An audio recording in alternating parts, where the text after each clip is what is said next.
Hi, Dr. Supriya. Just give us a few minutes. We'll probably wait for another 4 or 5 minutes for people to kind of just join in, and then we can get started. Yeah, sure. Then we can do that. Sure. Let me just set up. It will give me some time to set up as well. Perfect. Sure. No problem. No problem. Is it okay? The video? Is it okay? Yes, absolutely. We have people joining in. We'll just wait for a minute or two. Definitely. Thank you so much for joining us on a Sunday afternoon, taking the time out. Yeah, 1 second. Yeah. என்ன இங்க நின்னா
Yeah.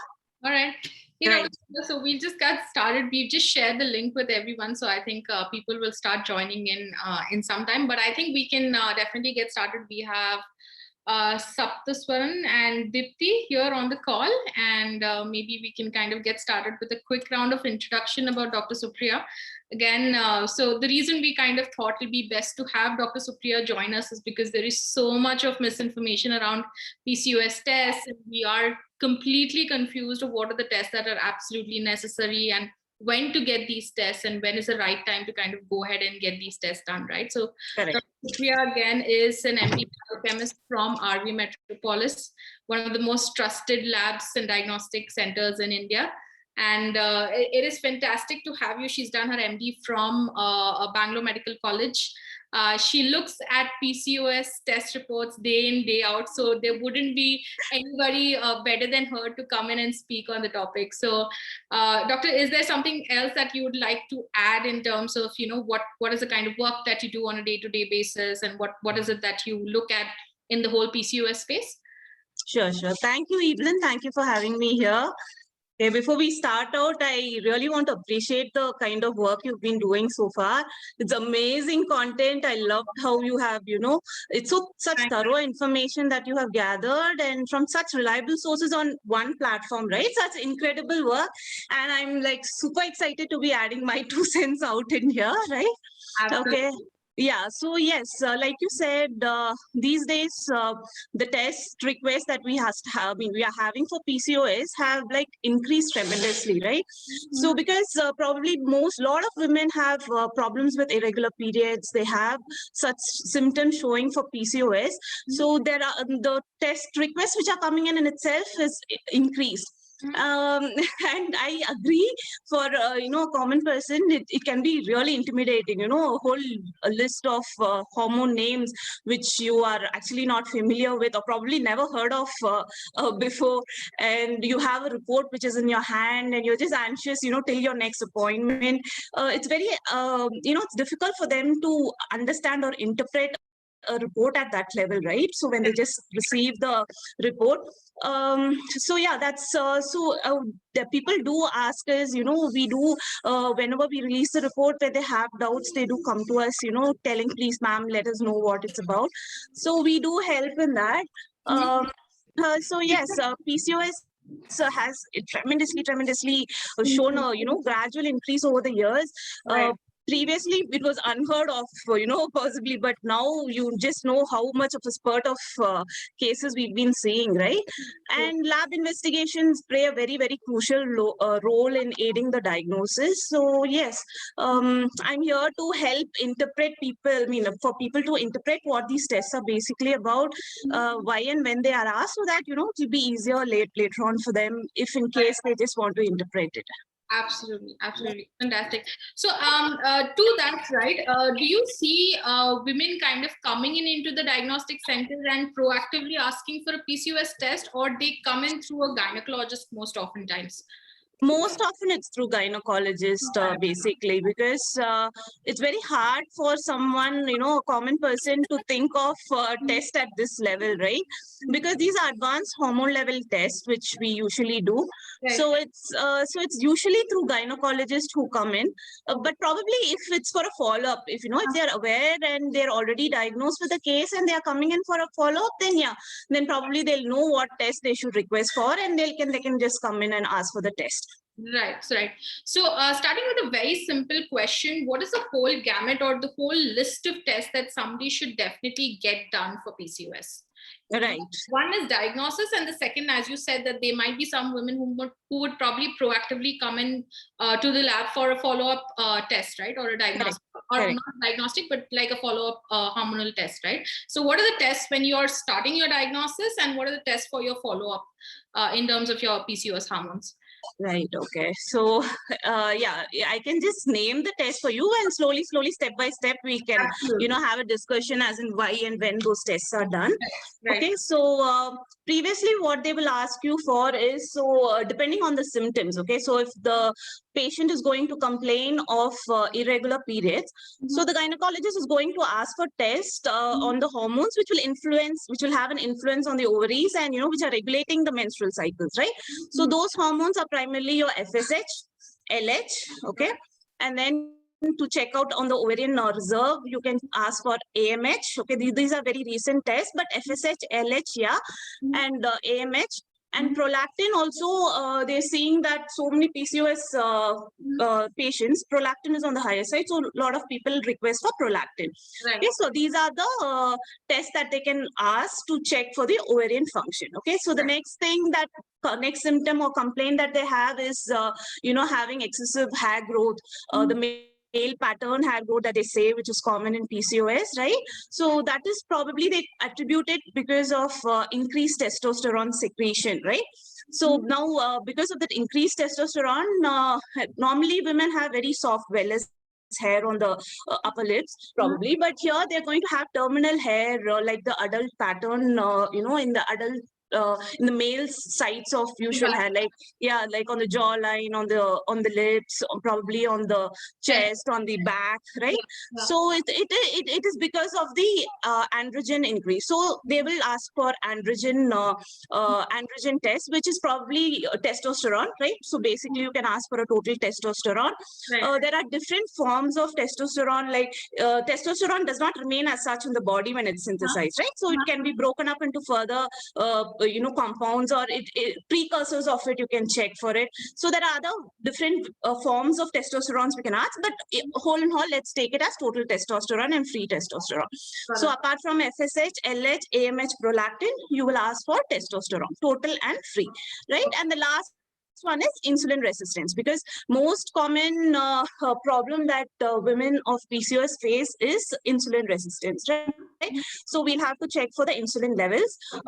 Free insulin, fasting insulin is what they'll ask for, because those are more accurate and it's not influenced by the diet the person takes. So fasting insulin. And then they will ask for fasting insulin. Based on that, they will calculate certain indexes, which is called as the insulin resistance index. Okay, so that will give a fair idea of really if insulin resistance is there or not. Apart from it, usually these obese women, this is a syndrome. Okay, so it is not very clear cut that this is going to be there. So it will result in a whole imbalance of multitude of hormones, right? It's not restricted to just or it is not restricted to just the insulin part. So it can cause an imbalance in the thyroid hormones as well. So thyroid profile could be asked, Right. and it could also result, you could also ask for the lipid profile, because these women are usually obese. So you can check for the lipid profile as well, right? So these are the hormones. Basically, even for a startup test, you will have to ask for FSH, LH, and then for prolactin, testosterone, and insulin. That is very important. Insulin resistance, even if insulin resistance is not available, basic blood sugar testing, preferably something like a glucose tolerance test, which will check, the glucose level every half hourly or 1 hourly and give you a right picture of if there is an intolerance or not. So these are the basic panel of PCOS tests, though it is a very daunting list. Yeah, extensive list. I know, I agree. But yeah, because it is a syndrome, right? So when we talk of syndromes, it is never limited to one particular condition. So there's going to be multiple symptoms. When there's multiple symptoms, there's multiple hormones or organ systems involved. So yeah, there is going to be multiple tests as well. Absolutely. So just kind of elaborating on that topic, right? We're looking at tests like LH, FSH, or AMH. Of course, these are like test profiles that we look at, but can we get some understanding on why is an LH or an FSH test asked, right? What is the kind of hormone that this is kind of, what is this hormone affecting, first thing, and why is this test being asked for? Right? If we can just kind of elaborate, at least on the top, say 5 tests that you definitely need to get done when you have PCOS, if we can connect that to the hormone and what does it affect? Correct. Absolutely, I can. Okay. So for this, again, it is a very huge, extensive, process happening in the body. Okay. So like I told you, FSH, LH, it is the important hormones which is going to regulate the menstrual cycle, right? So normally what happens in a normal menstrual cycle? So women are there, women have ova, right? So ovas will have primordial follicles, right? Primordial in the sense, these follicles will have eggs which are not matured. Okay, these are immature eggs which are present in these primordial follicles.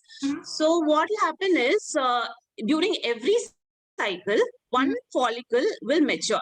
Okay? One follicle of that whole ova, one primordial follicle will mature, and that follicle will rupture, okay, and release out the egg.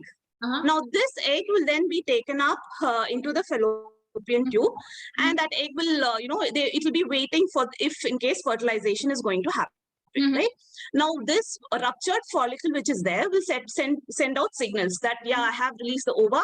Probably we should make the uterus ready in case there is going to be a fertilization and there's going to be a baby coming in, right? So it will start secreting related hormones, like it will start secreting estrogen and progesterone. Okay, so this estrogen and progesterone will in turn cause the endometrial, thickening to cause, so that in case there is a implantation happening, or in case there's a baby forming, it will be implanted in that endometrial thickening. So it will wait for a certain amount of time, and if in case the fertilization is not happening, the endometrial layer will be entirely sloughed off, and that is what is periods for us, right? So this is what is the normal process. Now this particular follicle being picked and this particular follicle being able to mature is under control of another superior hormone, which is called as the FSH. Okay, FSH means follicle stimulating hormone. Okay. So, and that is coming from where? That is coming from the brain. So there is the pituitary gland, which is a small pea-sized gland, which controls the entire hormonal system of our body, right? So that is going to release the FSH. So this FSH will go and pick on one follicle and help it mature. Right? Okay. And once that matured follicle is opening up and this egg is released, this matured, that I said, no, the ruptured follicle will then in turn cause estrogen and progesterone production. Right. So to help that, there is another hormone which is being released from the brain. Okay, that is called as LH, okay, luteinizing hormone. So this LH will help in production of this estrogen and progesterone. So all this is happening in a normal menstrual cycle. Okay. So this is important for your understanding, because only then I can take forward to the PCOS, right? So what happens and why is there an abnormality in the PCOS? Got So it. what happens is in PCOS, what will happen is, so also this estrogen, okay, new fact, I don't know how many people are aware of. Most of our women, okay, though it is estrogen that is there, it is primarily testosterone that is being produced, okay. So this ruptured follicle which is there will have two types of cell. So in one cell, this LH will go and act on it, and it will produce testosterone in the same process as how it is produced in the males, okay. Got it. This testosterone will be taken up by another cell in the ovary, which will have an enzyme for it to be converted into estrogen or estradiol. Okay, and that estrogen is what is being released. Okay, that is the active form of estrogen or estradiol, which they say, which is being released. Okay, so that LH will help in the production of the androgens, and once it's pushed into another cell, it is the FSH which will help in the conversion of estradiol. Okay, all this normally happens in any women of during menstrual cycle. These are the normal processes which will happen, right? Okay, so if it gets overwhelming, you please stop and you ask me, because these are definitely new terms to us, but I think it's very important for us to understand these terms so that we think that it's not Greek and Latin when somebody throws these words at us, right? It's important to understand what these different hormones mean, where do they come from, what do they affect, and why do we see a condition like PCOS, and how can we get these hormones back in control? So definitely something, it might seem Greek and Latin to us right now, but yeah, we should be learning this. Okay, so long story short, FSH and LH is helping us in the menstrual cycle and our regulation of the periods, right? So what happens in PCOS is, by some unknown mechanism, okay, this pituitary is going to produce excess of LH, okay, luteinizing hormone. So this LH will go and keep stimulating on that ovarian cell which was producing androgens, and there is going to be excess production of the androgens, right? So this, when there is an excess production of androgens which is going to be happening, these androgens will be the androgens here I'm talking of, is final product will be testosterone, right? So this much testosterone, the other cell will not be able to take up to convert to estrogen. So to some level, it will be converted to estrogen, and this rest of the excess testosterone will be released into the blood. Right? So this testosterone, which is released into the blood, the body will try to convert it into other forms, or it will try to bind it, or in some free forms, it will be taken to different places. It will not know what exactly to do with it, right? So when certain amount of free testosterone reaches the peripheral tissues, okay, like for example, skin again has certain enzymes to convert to some level of testosterone will be converted into another form of estrogen, which is estrone, they say, okay, which is it's not as active as estradiol, but some levels will be converted to estrogen. The remaining of the testosterone, what it will do is will be converted into dihydrotestosterone, which causes this hair growth, okay, which will stimulate the cells, the follicles in the skin, and it will start producing the male pattern of hair growth. Okay, so it all started from that LH. That LH was going and stimulating this, you know, the ruptured follicle or the follicle, the corpus luteum, and it is causing increased androgen production or testosterone production. This sudden excess of testosterone doesn't know where to go. It is rushed into the, you know, bloodstream. So this bloodstream part of it will get converted in the skin as estrogen, but the rest of it is still there, and it will start showing its effect as testosterone, as the male pattern of hair growth and all that, right? Okay, so what happens here is that estrogen, which is produced in the peripheral, will give wrong signal to the brain, okay, saying that, yeah, we have estrogen enough, because this whatever peripheral conversion of estrogen was happening, that will send back signals to the brain saying, yes, we have some level of estrogen, though it is not the potent form which the ovaries was supposed to produce. Okay, there the LH, it was only a little amount which was converted, and there it was stopped there only, and the testosterones are being released in case of PCOS. So this in PCOS, what will happen is this remaining of estrogen which is there will send a inhibitory signal to the brain, and it will suppress FSH. Okay, so it will not let FSH further anymore release. because FSH, like I told you, its work is to convert testosterone into estrogen. Now that already some level of estrogen it is detecting from the peripheral tissues, it will it will kind of, suppress FSH stimulation. Okay. So in PCOS, what will happen is LH will be seen increase, FSH is going to be seen decrease. Okay. That is what they call as the reversal of FSH LH ratio, right? So normally both of it in a normal patient, if you see the report, it will be same, almost the values will be same. If it is 3, it will be 4, probably 4, 5. But in case of PCOS, there will be a reversal of ratio wherein FSH will be much lower and LH will be much high. Okay, say for example, if it is 5, FSH is 5, LH could be 15. Okay, so there is like a 3:1 ratio. 3:1, right. Okay, what is here to note is it's not necessary that it will be in abnormal concentrations or increased concentrations, right? It could be well within the reference range. Like unlike the funda that we use for the other tests, where you see the reference range, if it is going to be increase, it's abnormal, decrease, it's normal, that will not work with PCOS, right? That Because is why interpreting ratio is what matters more. that is why it is very difficult to interpret PCOS reports, because it will not tell you that, there's not going to be a huge spike and, it will not jump off the normal reference intervals that you give. Right. It might be well within reference interval, but you have to be prudent enough to catch this, reversal of ratio, where FSH alone is not that high or elevated, but LH would be shown a little higher. Okay. So that is for the FSH and LH, right? So I hope for PCOS, what will happen is FSH will be reduced, LH will be increased. Okay. The problem with this FSH and LH is these are hormones which are secreted in a pulsatile fashion. Okay. So it will not be constant throughout the day. For a person, even after 20 minutes, if you're going to measure, there might be a change in the values, right? Okay. Not maybe drastic, but yes. Okay, so to make things easier for us, so they have brought in the other thing they recommend is this AMH. Okay, right. It's a relatively new one.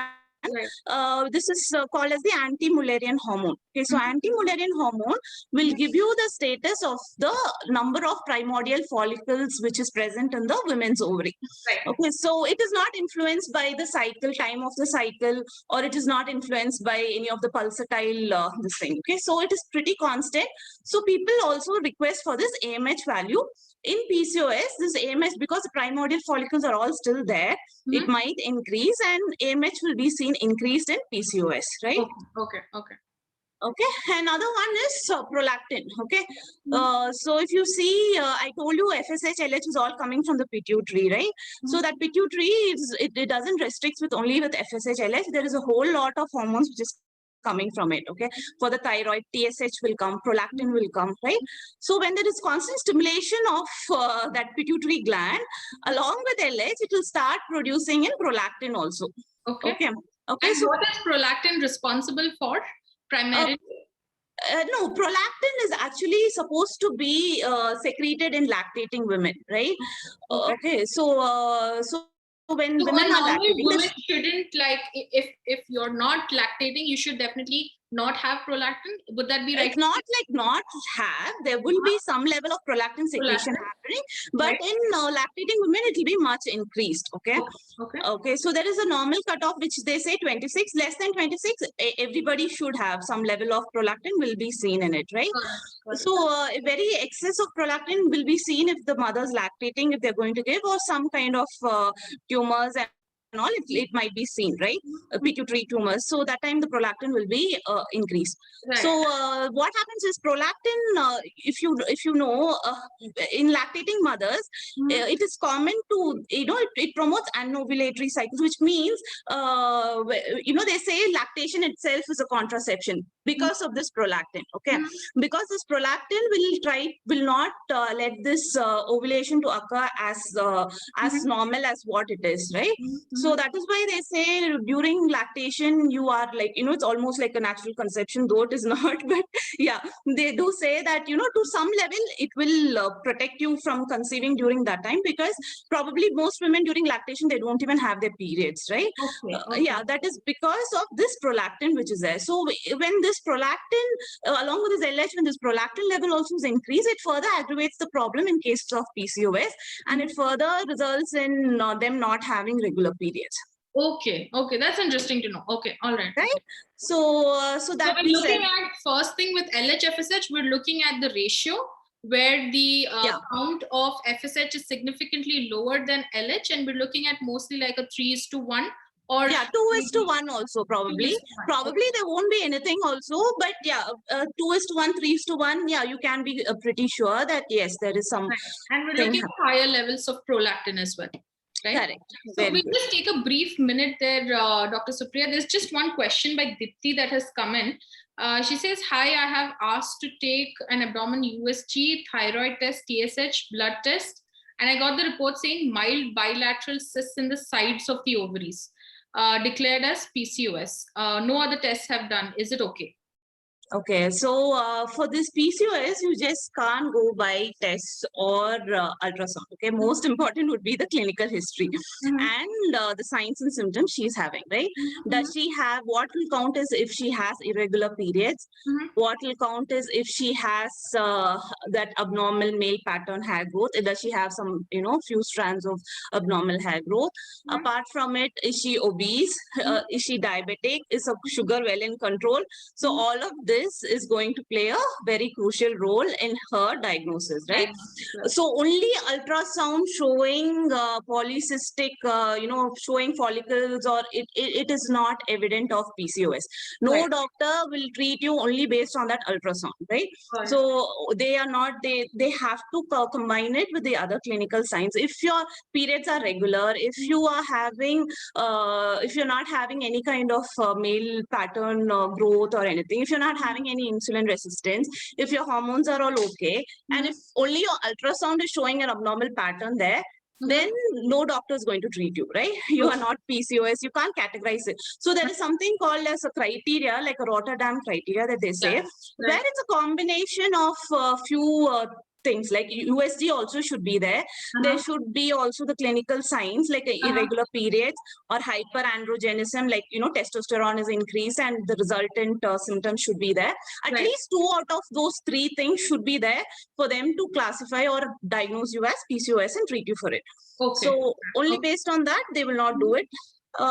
So yeah, there's a lot of connected syndrome, connected diseases. So based on that, they'll have to check. So I think the call out for Dipti there would be to probably visit a gynecologist, get her clinical, clinical conditions also checked, and maybe then correlate the clinical conditions to her test results as well as her USG results, right? Sure, Deepti. Yeah, thank you for your question. Definitely, I'll need more of your history for me to, help you in your diagnosis. I think your clinician should be well aware of. So you can take the lab reports and the ultrasound reports, and you can, go to her and help you. I mean, tell your history to her, and probably she'll help you with further management, right? Perfect. Right. Sounds good. So I think for the first initial bit now, we know in terms of the hormones, we know that LH, FSH, and prolactin are directly linked to the absence of periods or probably any irregularity with the normal menstrual cycle. Correct, right? Evelyn, right. The next major thing that everybody comes to us with is, and these are things that actually get you to go to a gynecologist and try to figure out what's happening, or you will probably go to a dermat and try to figure out what's happening, is facial hair and acne. This is something that actually affects the cosmetic kind of side of things, and it starts affecting you in a way, right? So you would look at these symptoms and go to a dermat or a gynecologist. So what are the different hormones that affect this facial hair and acne, and how does that vary in case of a normal woman who doesn't have facial hair or acne? Correct. Okay. So yeah, so that will take us to the next leg of discussion, which is going to be the androgens, right? So, right. Okay. So this condition PCOS in itself is called as a hyperandrogenic condition, right? Or hyperandrogenism. Hyper meaning excess, andro is for the male. So excess of male hormones is what is called as the hyperandrogenism, right? So androgens, the most common and the one is the testosterone, right? Total testosterone. Like I told you, women also produce testosterone, but these testosterone, majority of it is being converted into estrogen in a normal patient. But in case of PCOS, this testosterone is not being converted, so this is being released in the blood. And this is what we are, checking through the blood test, right? So this testosterone, which is increased. So what happens is when the body is producing this testosterone, it's not that directly this testosterone, it's all chemical molecules and reactions which keeps happening. Okay. So before this testosterone comes, there are certain other intermediates also which comes. Okay. During the process of making that final product, there is also certain intermediates which are there. And after this testosterone is produced and released into the body, again, there will be certain modifications made by the rest of the body where, it can, to utilizable forms, okay, to what it wants to utilize, right? So the test that they will commonly ask for here will be the total testosterone, okay? The problem with total testosterone is, you're measuring nanograms, okay, of testosterone. Wow. Okay, nanograms. Can you just imagine? So you're just going to take a sample of the patient where hardly 5 ml, 2 ml of sample. From that, they're going to take microliter of the sample and study it to detect nanogram of one substance, right? Wow. Right. Okay. So yeah, that is why it has to be that precise. Yeah, it has to be that sensitive an instrument. It has to be, it has to be like that. And being a hormone, again, it's, it's liable to changes during the day and during the cycle and all that.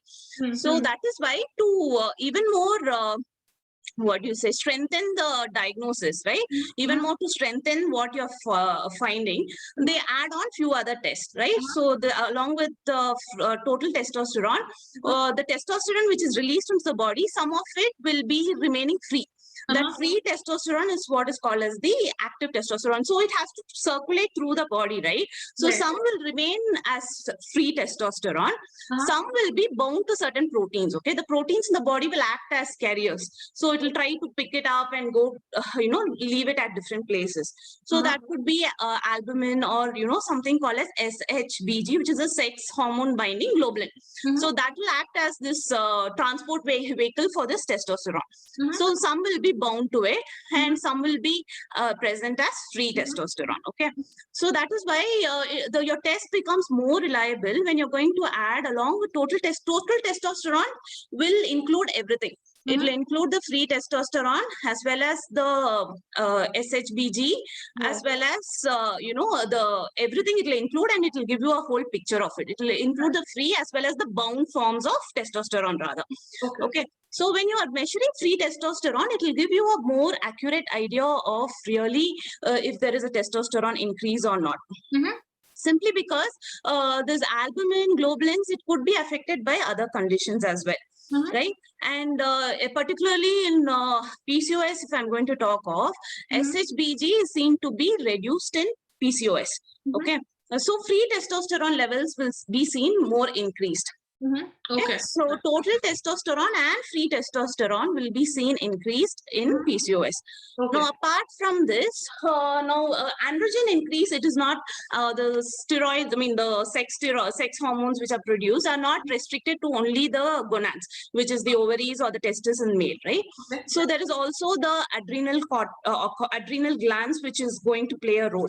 So when there is a sudden spike of androgens in a female, it could be because of the ovary, or it could also be because of the conditions involving the adrenal gland, because there also some level of production of testosterone and other forms of testosterone is happening, right? So it could be even because of some tumor there or some hypertrophy there. Adrenal glands are basically small glands present on top of the kidneys, right? So those there also a lot of steroid hormone production is going to happen, and they also play around with the all this testosterones, and so different forms of testosterone are produced there as well. So for you to help distinguish if it is truly from an ovarian cause, or there is something called as congenital adrenal hyperplasia, right? Which is non-classical type that they say. The patient will present, though it's rare, right? It's not as common as PCOS. They will present exactly the same with the same features as PCOS. Okay. So to help us distinguish if the testosterone source is from the ovaries or from the adrenal glands, we have other tests as well. Like for instance, this DHEAS test is what they do it. Okay. And there is another test called as 17-hydroxyprogesterone test. So these things are all very exclusively happening only at adrenal gland. So they will also, along with testosterone, if it is very highly increased, it is not mandatory that every patient of PCOS have to undergo these tests. But if it's very blatantly on the very higher side, so they say this testosterone, it comes in different units, right? So each one will be giving, so we give a nanogram per ml. Right. So testosterone normal values we say in a women is 0.8. So when a PCOS case, it could be probably 1 or bordering 1.2 something. But if it is 1.5 and above, right, then they start to think if it could be other causes as well, like adrenal causes. So in order to rule that out, they could possibly ask you for other hormone tests like this DHT or DHEAS, which is the dihydroxyepiandrosterone. Okay, so those things are very exclusive to the adrenal gland, and it's basically for you to distinguish the source of the testosterone. But for the basic workup of the PCOS case, you just have to check for total testosterone, free testosterone, and sex hormone binding globulin. Based on that, they will give you a calculation, and they will give you one index called as the free androgen index. Okay, so these are well enough, and it kind of strengthens your diagnosis. You can even stop at total testosterone, but adding these tests will further confirm your diagnosis. That's why. Like I told you, these are very sensitive tests. That's why. Right. So is it right to say if I do not show symptoms of, say, facial hair or acne or anything that indicates towards a higher testosterone level, I don't need to get these tests done? Is that right? Somebody who does not have these symptoms, is it okay not to get these tests done? I'd say, yeah, probably, yeah, you can say that, but you may not have to do the entire workup, but it's always good to be on the, if you are diagnosed with PCOS, eventually it is going to lead to the, testosterone imbalance, probably, most probably. So rather be on the cautious side and have a baseline of testosterone done, so that in regular follow-up, you will know what is happening, not to go for all these high-end tests. But at least the total testosterone. A lot of people just ask us for FSH, LH testosterone, and that's all. So you can just limit your testing to that, and then later on, based on your case or what symptoms you're presenting, you can customize it more, and with all the additional tests or the high-end tests which you want. Right. So I, for one, I'm glad that all these tests come with like an acronym, and we don't have to kind of pronounce the entire name. It's difficult even for me, really. Right. So coming to a more lighter question then is, when is a woman suggested that she gets these tests done? Because most often we kind of get an indication or probably an instruction that you go on the second day of your period or third day of your period, right? Which are those tests that are required to be done at a specific time, and which are the tests that can be done at any time of your menstrual cycle? Right, great. That's a very good question. Like I told you, yeah, so this FSH, LH, they usually ask me to be done on the second day, right, of your periods. So because with ovulation, like I told you, there's going to be a false increase of LH, right? So that could be giving us a confusing picture. And towards the later part of the cycle, LH and FSH will start to drop. So that is why they tell you to have it done on the second day, right? So that you will know the baseline of FSH-LH, where it's fairly, it'll match, it'll correlate, and it'll be the same. As far as prolactin is concerned, you don't need to worry about the cycle. You just have it done anytime. Right. AMH, that is why it is basically even prescribed, because it is not influenced by cycle. It just primarily represents the and how much follicles and how much of ovarian follicles are present. So you can do it at any time of your cycle, so that you can always do it.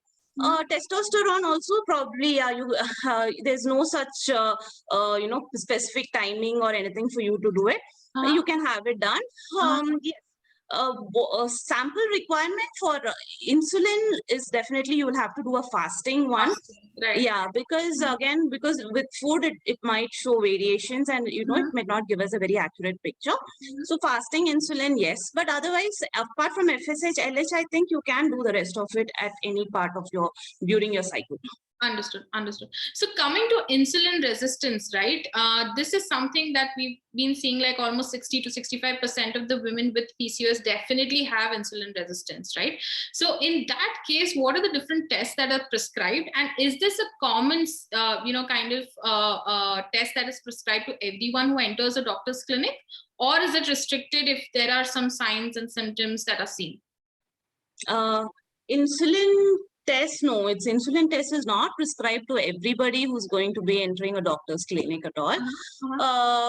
If the patient is obese, right, and there are certain signs and symptoms that they tell that that person could be insulin resistant, right? Most common being that acanthosis nigricans, where there is the blackening around the neck region. Yeah, right. So pigmentation areas.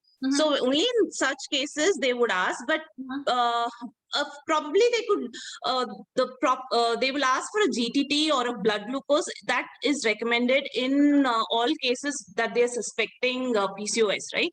A basic FBS, PPBS is definitely recommended in all patients. They could check for insulin, fasting insulin. Okay, absolute fasting insulin is what will give you the correct status of insulin. So that is that. And then along with this fasting glucose that you have done and fasting insulin that has been measured, you will there is certain statistical calculation that you can do and give something called as the HOMA index. Okay, HOMA insulin resistance index. So if that resistance index is showing more than 2.5 as the ratio, then probably that patient has insulin resistance. Okay, so that all those again, because insulin and glucose, you cannot really define as in because these are all hormones, right? So and again, you're measuring micrograms and milligrams and nanograms of it, right? So what will be more sensitive in case of this studying of this insulin resistance? If they are suspecting obesity and insulin resistance, and if they want to go for a test for it to confirm it, what they should go for is this insulin the entire panel. Because what will happen is they'll take the fasting insulin and fasting glucose level. Based on this, they will calculate like this much glucose was there and this much insulin was produced by the beta cells. So this beta cells are this sensitive. And in reducing this glucose to this, to whatever X amount, probably this much of the insulin must have been used up. So it will also give you, a few other parameters which will give you the entire picture. So only taking insulin levels may not really help to help diagnose insulin resistance. When you're going to ask for the whole picture of, insulin resistance index, then yes, you will have a very clear picture as in really if the patient is having insulin resistance or not. Right. So again, like correlating that to, again, what are the symptoms that one sees if this insulin index is really high, is insulin resistance index is really high? What is a physical symptom that you see? Why do doctors ask for these tests to get done? And what does it affect, right? Why do we ask for these tests? Right.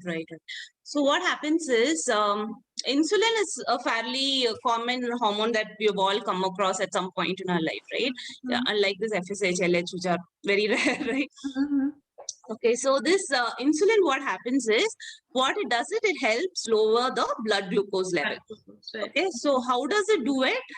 So what it does is it will drive the glucose inside the cells.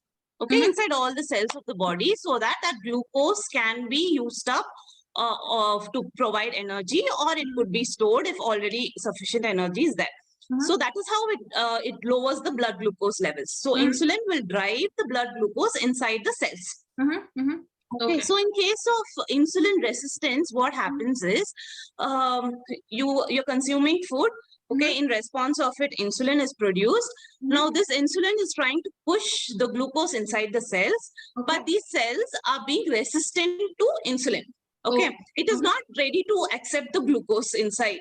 Mhm. Right, because this is seen aggravated in conditions of obesity, for and other there are other such syndromes which are called as metabolic syndromes and all that. Okay, but primarily cause would be increased weight, and when there is an increased free fatty acids, to some extent these cells are being unresponsive to the insulin, and they're not willing to take up the blood glucose inside. So what will happen is the blood glucose will start accumulating right in the blood. And the body will be confused as in why is it not reducing even after me secreting insulin. So what it will do in turn is it will secrete even more insulin. Okay, so there will be hyperinsulinemia, right? So there's excess of insulin which is secreted, and the blood sugar is still there as it is. So this condition, and so it eventually it is going to result in diabetes, type 2 diabetes, right? So this is how and this excess of glucose which is accumulated, we won't know what to do. The body will try to convert it into fat.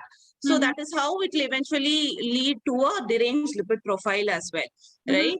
So all this will again influence on the thyroid hormones maybe, and that can result in the TSH also being deranged, the blood pressure being, and the whole cardiovascular risk coming into play. So one after the other, it will all be falling into place, right? So that is why this insulin resistance is something very dreaded, or you have to be more cautious of rather than dreaded. You have to be cautious.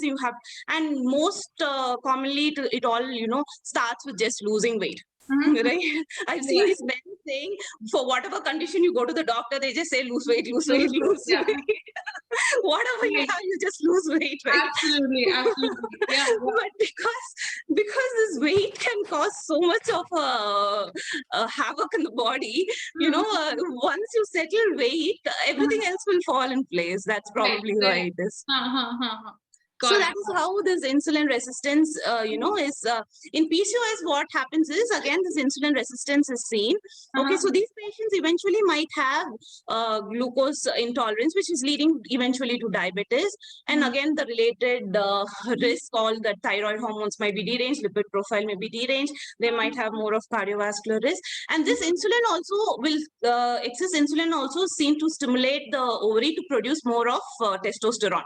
So all of this is like, one vicious cycle, which is just going round and round. So that's how it is. True. Wow. Absolutely.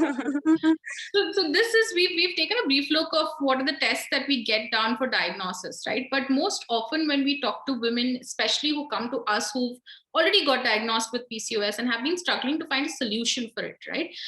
We probably question them and we kind of ask them, when is the last test that you got done? And they're like, I don't remember, probably 2 years ago, right? So what is a suggestion from your side that you would say that once you get diagnosed, it doesn't stop there, but you need to have these hormones in check, irrespective of whether you're seeing a symptom or not? Is there some kind of guideline that says maybe get it tested every once in 3 months or once in 6 months? Is there something that you would like to suggest?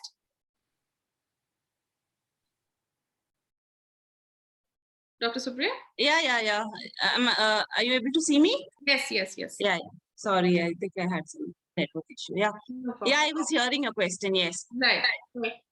So would you say that, would you recommend like women to also get follow-up tests rather than just treat all of these tests as diagnostic tests?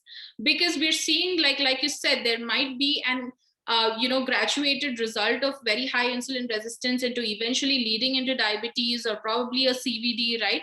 We're looking at that gradual increase being happening. So it would be a great idea to keep these hormones in check even if you're seeing, elevated symptoms or not? Would you recommend like getting it done once in 3 months or once in 6 months? And if yes, which are those tests that you should definitely always get done? Right. Okay. So again, this PCOS, it's not the same. Not every patient of PCOS will have the definite same symptoms, or not everybody will be at the same stage of PCOS. It's not like that, right? So it has to be customized patient to patient. The best. But yes, you are not going to, once you have the PCOS, you have had a course of whatever pills they gave you, and once you saw that the blood test is under control, you don't leave it at that, okay? Because again, this is not something which can be treated, and you're once you're out of it, you're out of it. It's not something like that. It's not some infection, or it's not like that. It's a chronic condition, right? And you have to maintain. It's like how your lifestyle modifications has to be lifelong. The same way, the test and the monitoring, it is advised. Now, depending on how severe your PCOS was at the time of diagnosis, and how what are the kind of symptoms you're facing currently, how was it, and how was the progress been? So depending on that, you would be advised follow up, right? Okay. So for someone, if it was, extremely severe, and, they have to be depending on the follow-up of, depending on the medication for it.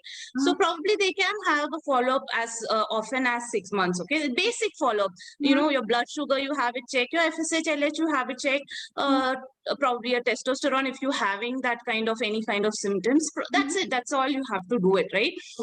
Probably 6 months. And again, depending on your symptoms, if you're going to miss your periods, or if you're thinking you're falling back into that cycle of having irregular periods, it definitely calls out for attention. You definitely have to go see your doctor again, and you definitely have to come back for tests more often, right?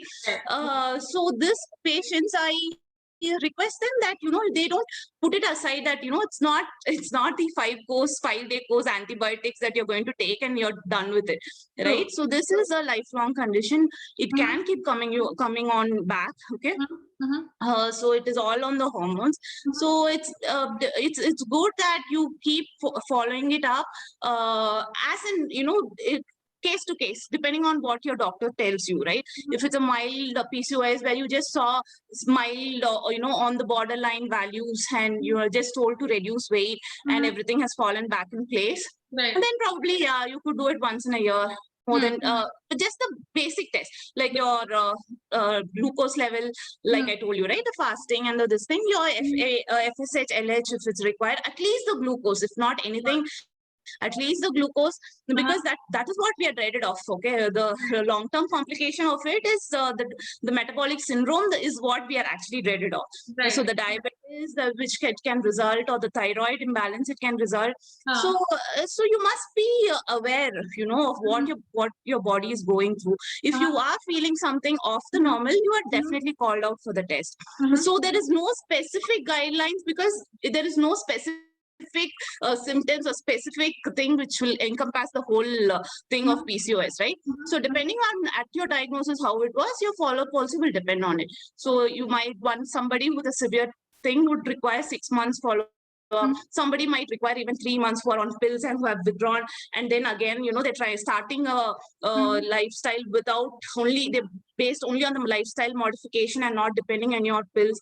So they might need 3 months. Or if it is somebody who's on borderline and you're just having a good lifestyle now, and you just want to make sure it's not coming back to you, once in a year is good enough. But you have to be conscious of your, if you're going to, if you're having any kind of glucose level imbalance, or, if you're feeling, if you're just doing a routine test and you see something like, your sugar is going back high, or if your thyroid is going back, abnormal, then you should go back and also consider if there is again a revoke of the PCOS condition that you were previously diagnosed with. Okay, understood. And does this vary according to age? Like, would you recommend like teenagers initially, I think we used to look at only women in the reproductive age kind of coming up and complaining about this, but young girls as young as like 16, 17 also give us a call and they say that I've been diagnosed and things like that, right? So do these tests vary according to age group that you kind of lie in? Like PCOS being a chronic condition, you have to probably live with it lifelong, right? So I'm looking at, if I'm diagnosed in my teens to, probably the mid 20s, and then later you're looking at somebody who's approaching menopause. Do these tests kind of vary, and do you have to kind of keep adding in more tests to ensure that the age factor that is setting in does not really kind of is not kind of playing another role, and it's not graduating into something more serious?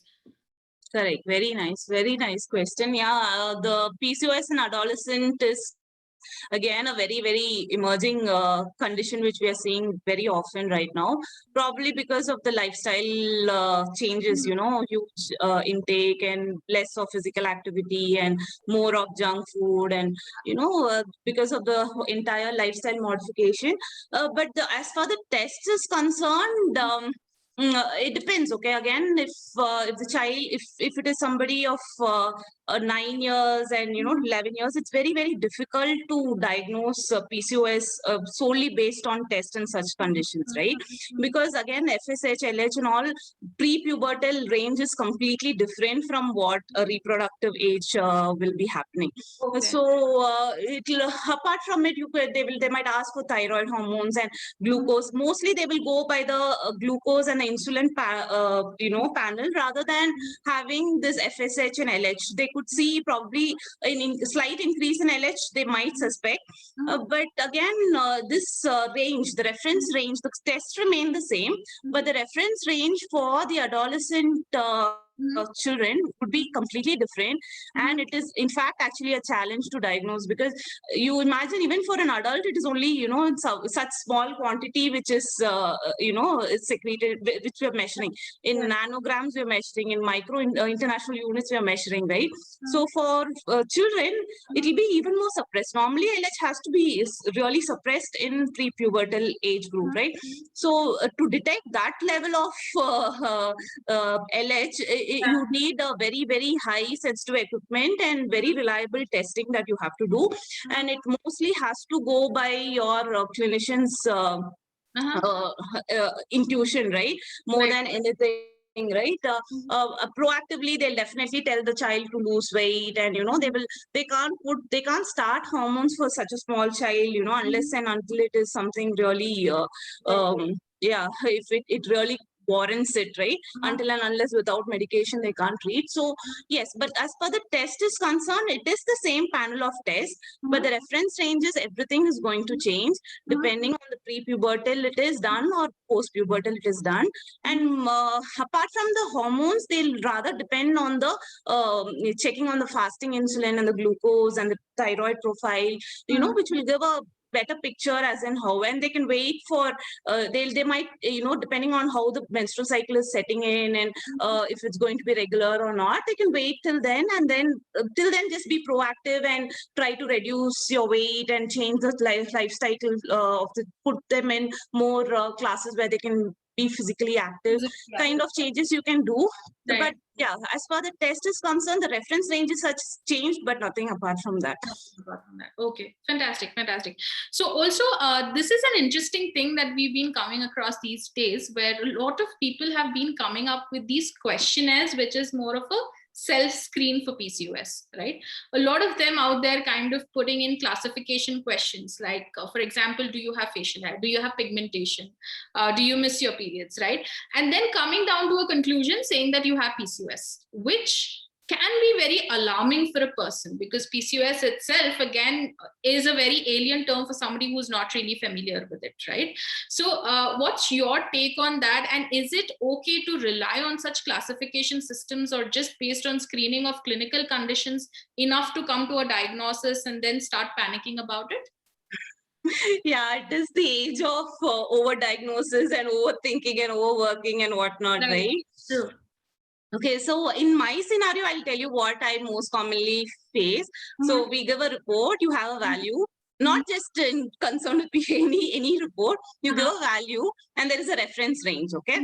So if say reference range is 5, If the value turns out to be 5.1, they start panicking. Oh my God, I've got it. There's a disease, there's a disorder, there's whatnot, right? Right. And if the value is 4.9, they think, oh, it's all good. No, it doesn't work like that, right? It doesn't work at all like Right. that. Yeah. So somebody with 4 might still, if they have symptoms pertaining to the disease, might require treatment for it. Somebody might have 6 or 7, which is if you're just assuming 5 is a cutoff for some certain thing, right? If even if it's like 6 or 7, they might not require a treatment for it, okay? Because they might not have any kind of clinical signs or symptoms on it. So it is not okay at all. Like I told you, see, this lab test, what is given, it is basically guidance information for the clinician to treat you, right? It is not for you to analyze or interpret or, yes, of course, I understand you have all the right to information. You have to know why these tests are done, what is happening. You can probably, know what outcome of it could happen, probably that much. But it's not for you to break your head over or overanalyze or overthink it and worry yourself up, right? So it is for the clinician. The lab test what we give is basically for the clinicians. These are guiding information for the clinician to further strengthen the diagnosis, whatever they have thought of, right? Right. So that is how it is. It is good to be aware of what the symptoms of PCOS are. That is when you will also probably, but it's not okay to make your diagnosis yourself and, get your test done yourself and interpret it yourself and treat yourself. No, you're not going to benefit anything out of it, right? You have so many specialists and subspecialists and sub-subspecialists doing years of work on this. It's good that you go to them so that they have more expertise. I understand it's it's an age where everything is available at the click of a finger. More it can do more harm than good even. So yes, of course, you have to be wary of what can happen. It's good to know in PCOS, it's good to be aware that it's not okay to miss periods for more than 30 days or 35 days. It's okay to know that it's not okay for me to have hair all these places. It's not for cosmetic. It's okay to know what is right and what is not right, and it ends there, right? For further helping and diagnosis, I think you should avail the services and the experts' opinion for it. Proper gynecologist and diagnostic center and get those tests done, because it creates more of alarm and you start stressing about it even more, which worsens the hormonal imbalance that one has. So fantastic. So again, if you'd like to kind of moving on to our last segment, right? Would you like to share some? I know you've seen like umpteen number of cases coming up these days of women who have PCOS, right? Have you seen any off the charts, like something that really kind of shook you and said, this is a different case, or probably you looked at, I don't know, some women coming in with a very high level of PCOS, she worked on her lifestyle related changes, and then you saw that improving over time. Any such case that you'd like to share with us? Okay, I'll try. I do have certain, let me see if I can share the reports with you. I did, rather than seeing that, a very high level of cases, I picked up reports which is supposed to be normal and which is supposed to be slightly abnormal, or what can represent a PCOS case, right? Because you don't want that 1 in a million case where it is super high or anything like that. So basic report of how a normal report looks and how a report of PCOS might look. I have just that report. Let me just give me a minute if I can. I'll just see if I can share it, right? Yes, absolutely. That'd be fantastic. Oh, I cannot share it. Is it? It says disabled for participants. Just 1 second. Let me just check.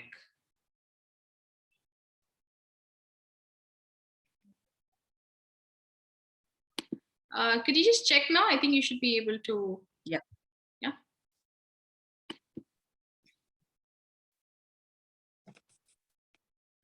Doctor, also, if you can click on the record on below portion of your screen, you'll see a record. I've just made you the host.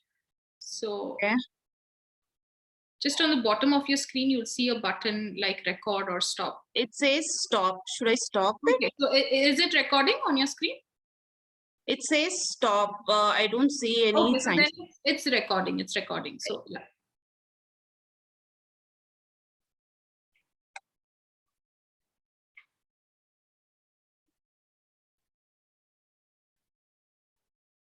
Is this screen visible to you, Evelyn? Not really, not really. You've used the share screen, right? Right. Check.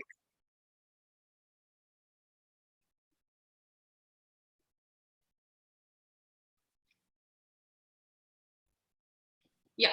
How about now? Yeah. Yes. Now we can see it.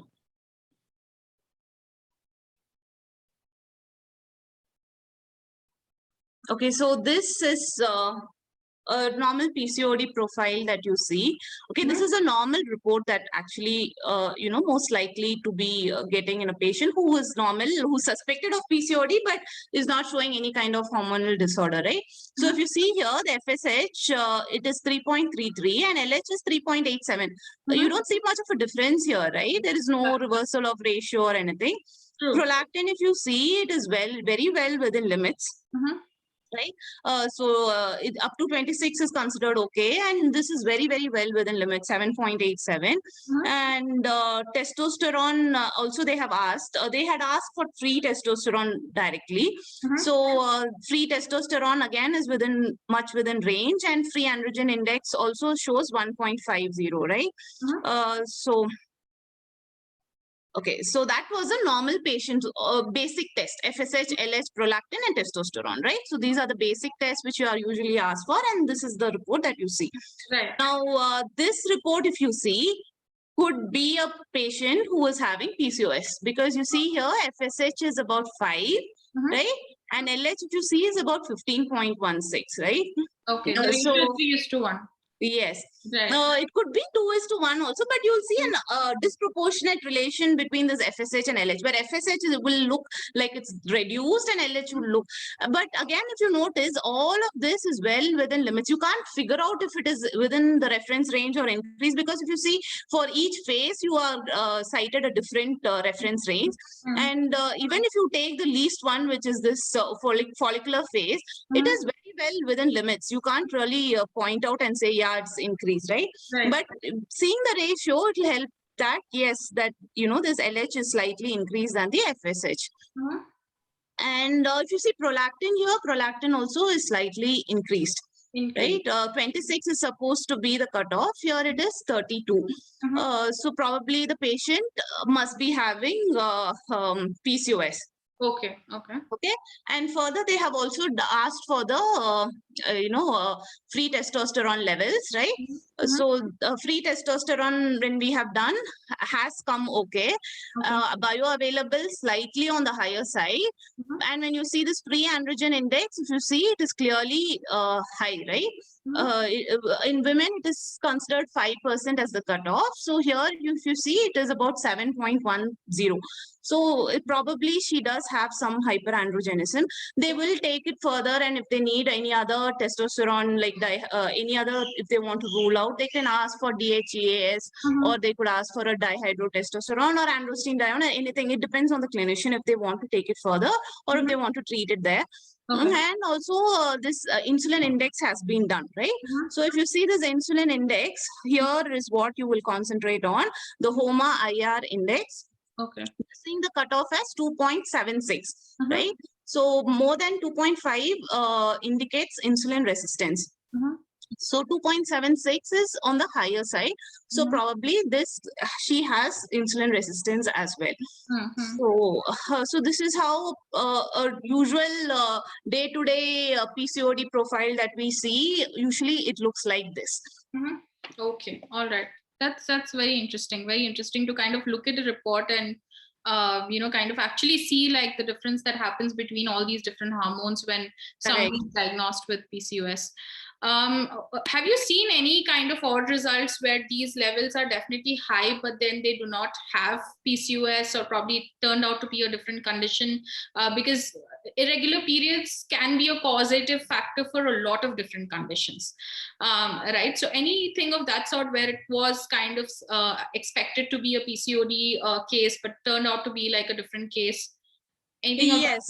Yes, like I told you, this congenital adrenal hyperplasia, it could present very much like a PCOS, right? So with this much picture, it will be the same. There won't be much difference between a PCOS and patient with that CAH that they say, right? Where you will differentiate is you might differentiate it when you do a DHEAS test, right?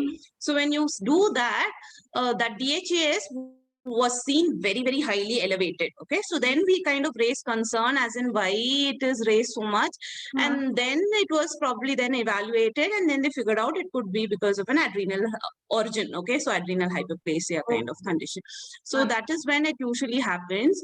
The other thing, other problem I feel people face during this is when prolactin, right? So many patients you will see PCOS, it will be borderline. Usually it should be within 50. It shouldn't be more than that. But sometimes, in young patients as well, we see prolactin as high as 200, 150, like that. Wow. Okay. So that time, it actually, it's alarming for the patient because simply, why would it be so high? The doctor might probably tell them it is because there is something called as, it is coming from the pituitary, and your pituitary is secreting so much that, probably there's something wrong with the pituitary. There's some tumor kind of a thing there, right? So alarming, it's very disturbing to the patient. But again, when prolactin is high, I use this platform to just convey people that, prolactin can be falsely high, okay, that high. So you need to check for active prolactin, which is another next step test. So in it is seen that so many patients, the values might be abnormally high, but it is not because of the active prolactin, but because of other forms of prolactin, which are actually not causing any ill effect on your body, but it's there, right? So they will have to exclude it by, that is called as macroprolactinemia. Okay, so normal prolactin will be small and it will be monomeric. It will just have one unit. But these are all like multiple units ones, which are called as macroprolactinemia. And it can be a huge concern for the patient and even for the doctors, in fact, when they see values that high. So such patients, they will have to rule out, macroprolactinemia. It's a very, it will not cause any kind of symptoms or signs on the patient, or it might cause mild symptoms of breast, but it will not be corresponding to the level that it's showing, right? It's 200 is too much. So they will have to ask for another test, which is called as the active prolactin, where, they will do another next test. They will treat that serum with another chemical and measure it, and only the active prolactin will be seen.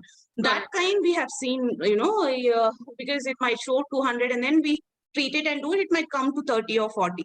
So that level of, so I'm just using this platform to just let people be aware that not to work yourself up. Even if you see such high, probably you should just repeat the test and ask for, macroprolactin or for an active prolactin, so that other causes are, this thing, rather than going for a CT or MRI directly. Absolutely fantastic.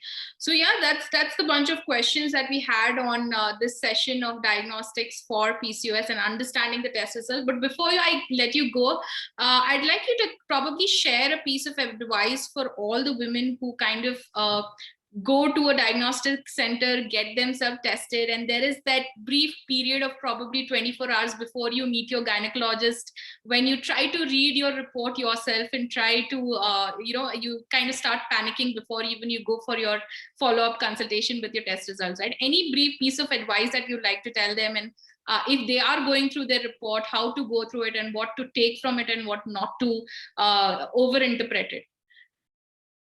Yeah, exactly. I already told you not to overread the report. These reports are basically just guiding information for your clinician.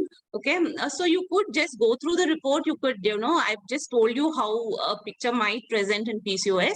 You could maybe you could just be in that level of, okay, probably, there might be a chance that, the levels are abnormal. That's all, right? You don't over Google it. Once you start Googling it, the whole world is going to come crashing down, right? So don't over Google it. Stay calm, and the reports, like I told you, it's a small sample that you're measuring, and you're measuring in nanograms, and then we're projecting it to multiply, and you tell you how much his level is present in your entire body, right? So you just think so each lab, again I'll tell you, lab to lab, there will be variations, right? So doesn't your weighing machine show variation through the day when you check your weight? Doesn't it show variation day to day? Doesn't it show depending on your cycle? Doesn't it show? So Right. imagine your hormones, okay? Something as big as your hormones. So when you go to a diagnostic center, please look out if they have the most state of the art, not state of the art, sensitive equipment. At least they have, very rigid controls, because to, detect this level of hormone, you have to have a very competent lab diagnostic system at your place, right? So that's why most labs do not even take up tests like this, because you need such sensitive equipment, and you need a very rigid quality check and very rigid calibrations which has to be happening. So first you have trust on the lab that you're going to. If it's an NABL lab, it's even more better, because automatically everything will happen there. You have to do all this to stay NABL, right? So automatically the quality checks will be placed, automatically calibration will be in place. Yeah, so it's good to go on a lab that you are sure of and you trust in the first place. And once you start with a lab and you have got a report and you have started your treatment based on it, I'd advise that you please do follow-ups with the same lab, okay? So that you would know where your status is, because every lab, it will not, if I'm going to give you 5.4, it doesn't mean the other lab also is going to give you the same 5.4. It could give you 6, or it could give you 4, right? It might not give you 25, that much difference will not come, but few point variations will definitely come, lab to lab, machine to machine, right? So once you do a baseline test and you know these are your hormone levels, even post-treatment, I'd advise that you keep following up with the same labs, so that you will have, an idea of what it was at the starting, and is your disease progressing or regressing. So because these are small values, you're going to give in 5 and 4, even that, if it's going to increase or decrease, for you to know, you should have a baseline report and you should follow up with the same lab later on, right? So that is why that is the only advice I have for people. Like, please continue with one lab, not because of your extreme loyalty or anything. Don't pick and choose labs like you do your brand of clothing, because it will not help you in the end process, right? Because you will not have a proper record of what your baseline was and how it's progressing or how it's regressing. Every machine will give its value based on its calibration and its own reagent that we have used. So yeah, do not tell that one lab is wrong or right. You cannot point out that. But once you know, like they say, no, every day measure in only one weighing machine. Same policy, yeah. Same policy for the labs as well. That's all I'd like to, ask for the people who are following up for this test of PCOS, right? Right. Fantastic. I think that is some like very, very essential piece of advice, right? Most of us would have not thought about these aspects, right? Go to the same lab, go to a trusted lab, go to a NABL certified lab, right? These are some checks that we would probably just step out of the gynecologist clinic and go to the next lab, the lab next door, right? So I think those are things that we need to really be cautious about, to understand which lab to kind of actually go to. But yeah, so that's about it for today's session. Thank you so much again for joining us on this session. We will definitely have the session up on our community platform also, for women to kind of go out there and kind of have a look at the video as well. And thank you so much again for joining us today. And we'll hope to kind of have more of such sessions in the future as well with you. Thank you so much, Evelyn. It's been absolute pleasure, being here, and that too on Women's Day. I love to wish everyone a happy Women's Day, and more power, and more important, more health, right? Yes. So please prioritize your health before anything and everything. Yes. I think healthy women means healthy community, right? So. True. So yeah, very true, very true. Right. Thank you so much, Dr. Supriya. We wish you, Evelyn. It was amazing. Thank you. Same to you. Yeah. Thank you. Thank you. Bye-bye. Bye-bye. Bye.